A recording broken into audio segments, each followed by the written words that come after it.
Hey, it's me again, PerryVision for February 14th, Valentine's Day. Happy Valentine's Day to everybody. Happy Valentine's Day to my Valentine Fran. We'll do a quick one today, and I apologize for yesterday.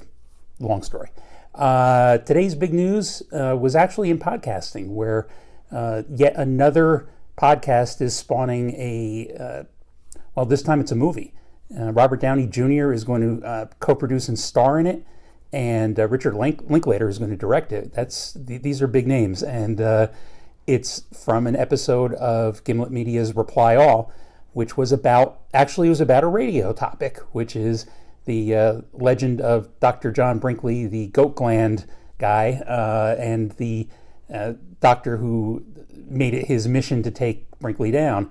And it's a great story, and you can Google it if you're interested, and you should definitely listen to the episode of Reply All that spawned it. But it did get me thinking of how podcasts lately have become a source of material for other media. Like another Gimlet show, Startup, is going to be a sitcom, I think ABC. Throwing Shade is a podcast that turned into a TV show on, I think, TV Land.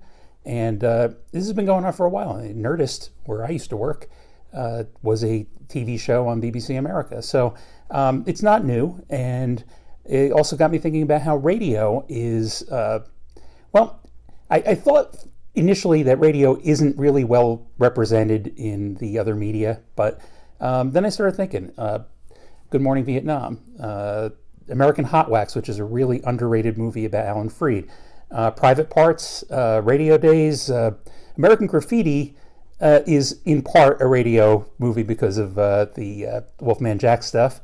And then there was, Radioland Murders, and they're not all good. And then on television, there have been several shows that have delved into radio. WKRP is the obvious one, but Frasier, we also would rank among the better ones.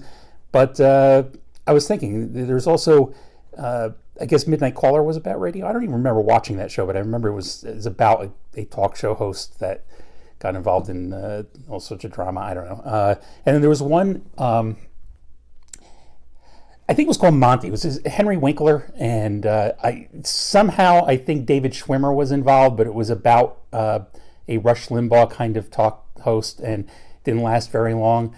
And there's one wild card, one that very few people remember, but for some reason it's been dredged up. It's actually airing on, I want to say, MeTV or Decades or Antenna TV, one of those diginets that has the old shows. Good Morning World. Do you remember that one? That was a sitcom. It's probably around 67 or 68, about a morning show in Los Angeles. And it was not a very good television show. But I saw it the other day, and I just barely remember it. But Ronnie Schell, Duke from Gomer Pyle, was in that show as one of the morning shows. Lewis and Clark, the morning show.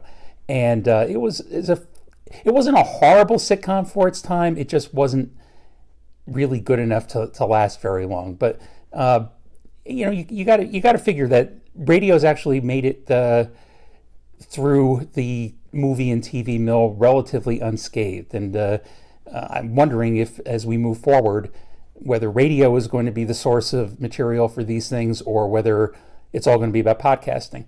I think podcasting is going to have to get much bigger and more of a business for it to be the focus of a sitcom or a movie. But I wouldn't put it past anybody. I would imagine that somewhere in Hollywood somebody's pitching a podcast movie as we speak, and if they are, I'd be happy to be a consultant. So you can actually get a hold of me at psimon@allaccess.com, where you can also send your questions and comments and all that kind of stuff. And you can also find me on social media at PMSimon. That's Twitter, Facebook, Instagram, YouTube, wherever you want to find me. Anyway, that's it for today. We'll be back tomorrow, technical matters permitting. And the kitchen, which is actually just a few feet away from me right now, is all done. So I'm back in the house.